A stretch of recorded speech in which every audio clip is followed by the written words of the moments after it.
This course is brought to you by Appy Pie as part of our Academy series.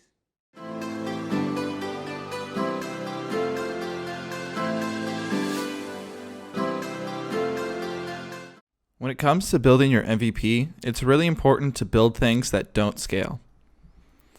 And that's because your MVPs themselves don't scale. Your MVP is not your final product.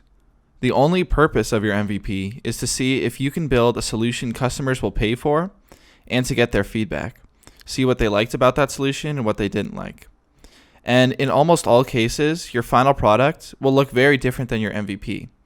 And that's because your MVP is just a creative way of getting this information about seeing if customers are willing to pay for your solution. And what often happens is once you get feedback from customers, you come up with another solution that can solve their problems more effectively. And often an MVP will require a lot of manual work and time on your end that your final product's not going to take up. So don't worry if your MVP is taking up all your time and you say, if I build a business, I can't spend this much time on it.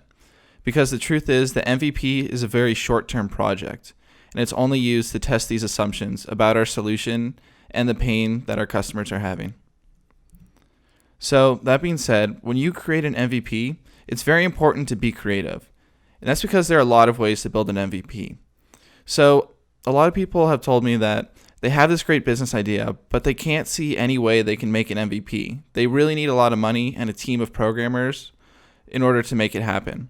But the truth is there's almost always a way that you can make a much lower cost solution that doesn't scale. So one example is the really famous company Groupon. And Groupon actually started as a WordPress blog that offered a 2-for-1 pizza deal. So they didn't have to go get iPhone or other phone programmers in order to start their business. They were able to make an MVP as a WordPress blog. And there was no way that that would be scalable to their final business. But as you can see, their final product may look very different than the WordPress blog. But that WordPress blog validated their assumption that people were interested in these types of deals.